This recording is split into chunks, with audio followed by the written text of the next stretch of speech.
बड़ा आदमी ताश के पत्ते बंटने के साथ ही बैठक में रम और बियर की बोतलें भी खुल गई थी। मेजबान मिस्टर सारंग ने सीप लेते हुए हाथ में पत्ते उठाए। पत्ते देखते ही उनके मुंह का स्वाद बिगड़ गया। लग रहा था पहली ही बाजी में शिकस्त देखनी पड़ेगी। वे मन से कुछ गुण चढ़ाए ही थे कि तभी चौकीदार ने आकर एक पर्ची दमा दी। सर, गांव से आपके भाई मिलने आए हैं। मिस्टर सारंग पर अभी रम का सुरूर चढ़ना आरंभ ही हुआ था कि पर्ची देखते ही नशे के साथ साथ पारा भी ऊपर चढ़ गया। पर्ची उनके चचेरे भाई सोनू ने भिजवाई थी। पुस्तक में लिखा था, सोनू राज, मदन काका का बेटा, ताकि पहचानने से इनकार की कोई गुंजाइश ही न रहे। जबकि मिस्टर सारंग तो उसे मात्र सोनू उपनाम से ही पहचान गए थे। सबकी उत्सुक नजरें स्वयं पर टिकी देख मिस्टर सारंग ने सूखे ओठों पर जीभ फेरी। उन्हें मालूम था कि अगले ही पल जो उज्जड़ गंवार सा चेहरा सबके सम्मुख उपस्थित होने वाला है, उसे सबके सामने भाई स्वीकारने में उसे शर्मिंदगी महसूस होगी। इसलिए धीरे से बोले, कजिन, 6 महीने पहले मिस्टर सारंग पिता के अंतिम संस्कार के गांव गए थे। तब काका काकी सहित सोनू से भी आखिरी मुलाकात हुई थी।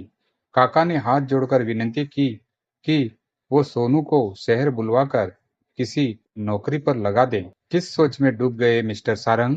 गांव से भाई नौकरी मांगने तो नहीं आ गया? आपको कैसे मालूम? बहुत कॉमन सी बात है। हम बड़े लोगों को आगे पीछे स्थिति से दो चार होना ही पड़ता है। इंडियन पीपल की मानसिकता ही ऐसी ही हो गई है कि कोई भाई बंधु विदेश में या फिर महानगर में बड़ा आदमी क्या बन जाए, नाते रिश्तेदारों की सिफारिश के लिए लाइन लग जाती है। चाहते हैं पूरा गांव ही विदेश में या उस महानगर में बस जाए। बिल्कुल। मैं और मेरी पत्नी तो तंग आ गए ऐसे मुफ्त के मेहमानों से। फिर हमने एक तरकीब निकाली। दूसरा दोस्त बोला। क्या? मिस्टर सारंग ने उत्सुकता दिखाई। दोस्त ने टेढ़ी नजरों से खड़े चौकीदार की ओर देखा तो मिस्टर सारंग उसका इशारा समझ गए। उससे कहो किसी जरूरी काम में उलझा हूँ, थोड़ी देर में बुलाता हूँ। चौकीदार के पलटते ही दोस्त शुरू हो गया। इन लोगों की गांठ भले ही फूटी कौड़ी भी न हो, पर झूठे आत्मसम्मान में गठरी का बोझ लादे जरूर मल घूमेंगे। इसीलिए इनको पहली बार में ही नकारात्मक ठकासा जवाब देना चाहिए। न कभी खुद लौटेंगे और न किसी दूसरे को आने देंगे। मिस्टर सारंग के दिमाग में 6 माह पहले का गांव का घटनाक्रम घूम गया। भला उन परिस्थितियों में नकारात्मक ठकासा जवाब दिया जा सकता था? कदापि नहीं। अपने ही पिता के दाह संस्कार में वे एकमात्र अतिथि की तरह उपस्थित हुए थे। उठावने के अगले ही दिन वे रवाना होने लगे तो काका अवरुद्ध कंठ से उन्हें विदा किया था। अपनी माँ की चिंता मत करना, कोई कसर नहीं रखेंगे हम उनकी सेवा में। भाई साहब नहीं रहे तो क्या, आज से खेत का उनका हिस्सा भी मैं संभालूंगा। तुम्हें और भाभी को पूर्व की तरह ही मुनाफे में अपना हिस्सा मिलता रहेगा। मैं समझ सकता हूँ खेती बाड़ी तुम लोगों के बस की बात नहीं है। सोनू का भी इस और रुझाने नहीं है। इसीलिए हो सके तो उसको भी अपने पास बुलाकर किसी काम धंधे में लगवा दो। तुम्हारा बड़ा एहसान मानूंगा। मदन काका ने दोनों हाथ जोड़ दिए थे। क्या काका, आप तो मुझे शर्मिंदा कर रहे हैं। एहसान तो मुझे आपका मानना। मैं जल्द से जल्द सोनू को अपने पास बुला लूंगा। लेकिन 6 महीने से ज्यादा समय बीत जाने पर भी उन्होंने इस दिशा में कोई प्रयास नहीं किया था। पर यह भी कभी कल्पना नहीं की थी कि सोनू एक दिन इस तरह सिर पर आ खड़ा होगा, और वह भी सब दोस्तों के सामने। दोस्त मिलकर उन्हें धीरे धीरे आगे की रणनीति समझा रहे थे। 15 मिनट बाद चौकीदार दोबारा पूछने आया तो सोनू से नहीं रहा गया। वह भी पीछे पीछे अंदर आ गया। उसे आता देख मिस्टर सारंग एक बारगी तो चौंके, पर फिर परंतु उन्हें दोस्तों की सलाह याद आ गई। वे सामने खड़ा मोबाइल उठाकर बतियाने लगे।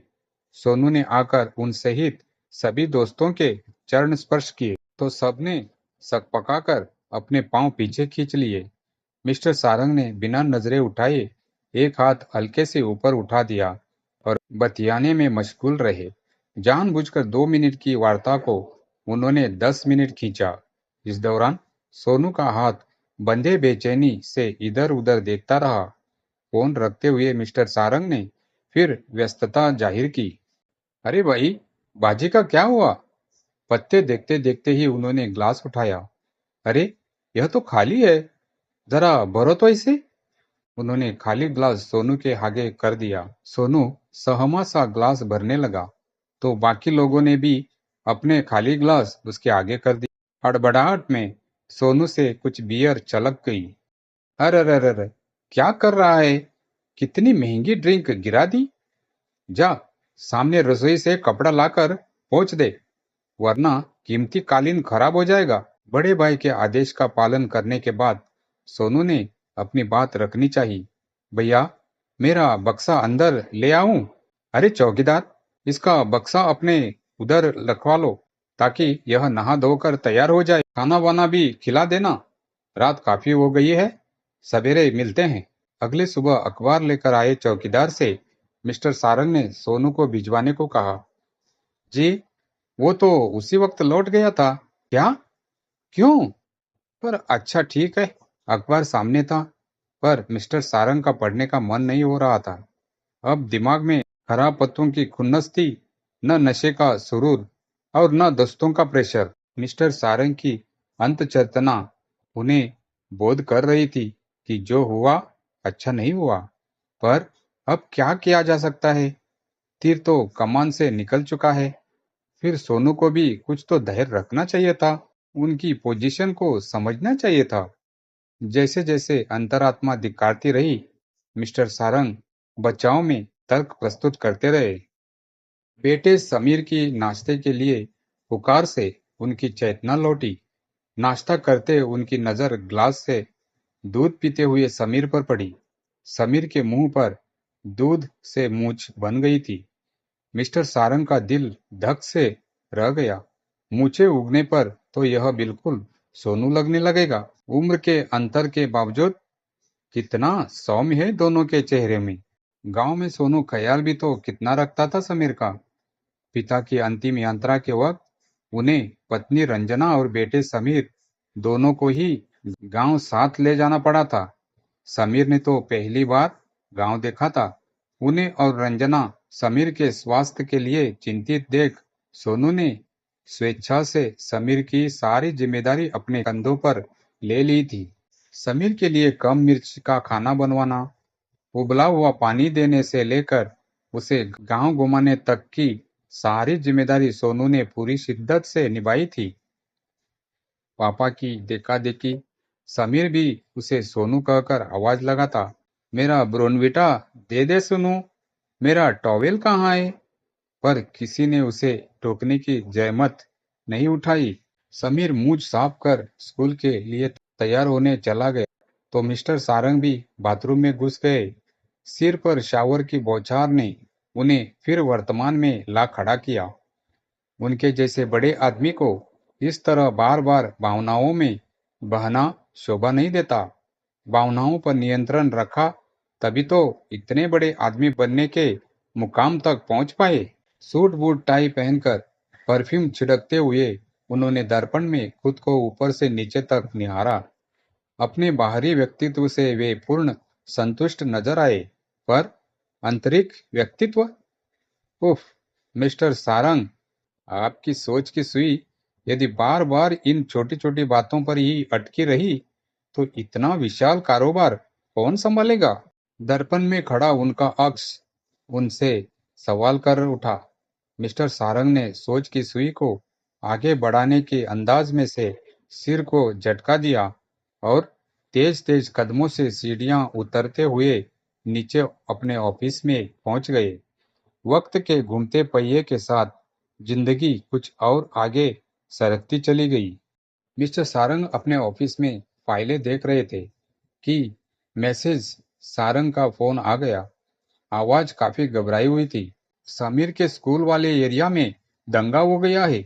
स्कूल से मैसेज आया है कि सभी अभिभावक जल्द से जल्द आकर अपने बच्चों को ले जाए।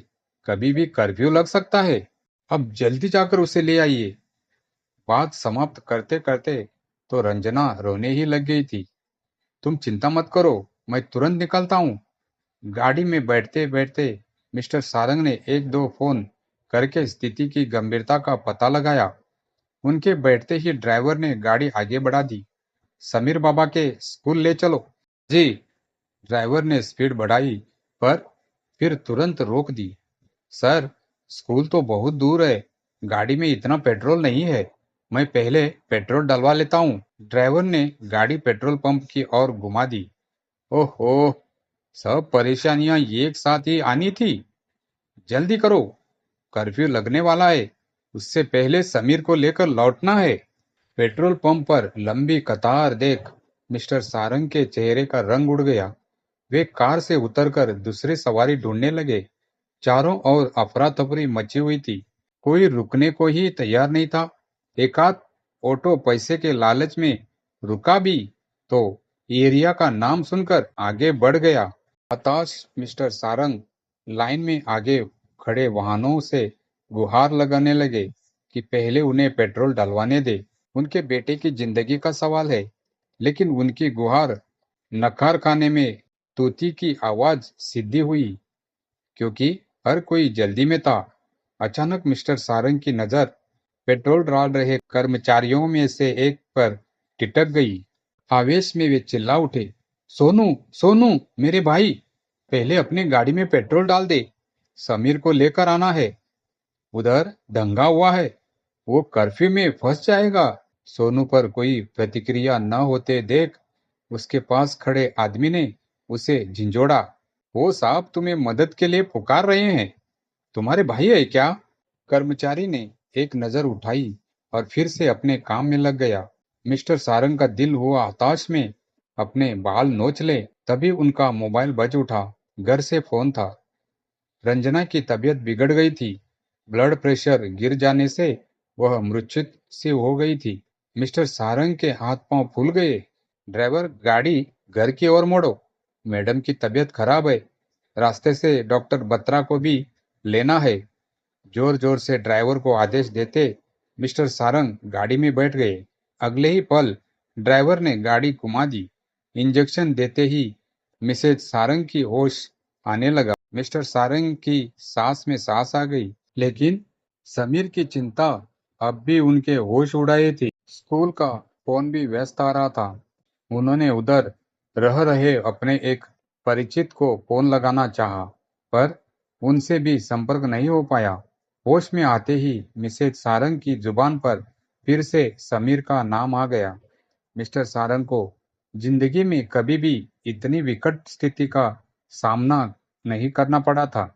दिल से एक ही गुहार निकल रही थी, भगवान, मेरा सब कुछ ले लो, बस समीर को भेज दो। और भगवान ने सुन ली। मम्मा, मम्मा करता समीर कमरे में प्रविष्ट हुआ। उसके पीछे पीछे चौकीदार भी भागता आया। खुशी और आश्चर्य के मारे उपस्थित प्रत्येक सदस्य की चीख सी निकल गई। मिस्टर सारंग ने भागकर समीर को सीने से चिपट लिया और उसे अपनी माँ की बाहों में सौंप दिया। तू घर कैसे आया? कौन लाया तुझे? मिस्टर सारंग ने पूछा। सोनू। मिस्टर सारंग का मुंह आश्चर्य से खुला रह गया। मुंह से बोल नहीं फूट रहे थे।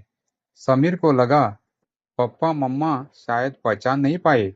अरे, वो गांव में सोनू था ना? सोनू, जो मेरे लिए बोरमिटा बनवाता था। हाँ, वही सोनू। मुझे स्कूल लेने आया था और टू व्हीलर पर घर छोड़ गया। पापा, आपको पता है, सोनू हमारे ही शहर में रहने लगा है। सोनू नौकरी भी करता है। यह क्या सोनू सोनू लगा रखा है? सोनू चाचा नहीं बोल सकते तुम? मिस्टर सारंग अचानक रोष से चिल्ला उठे और फिर दोनों हाथों में मुंह छुपाकर फूट फूट कर रोने लगे। रंजना और समीर सहित वहां उपस्थित चौकीदार भी बुरी तरह चौंक उठा। हर कोई भौचक्का सा मिस्टर सारंग को देख रहा था। एक बड़े आदमी को आदमी बनते देखना कौतुक का विषय ही तो था, पर अपने ही भाई को पराया कर दिया।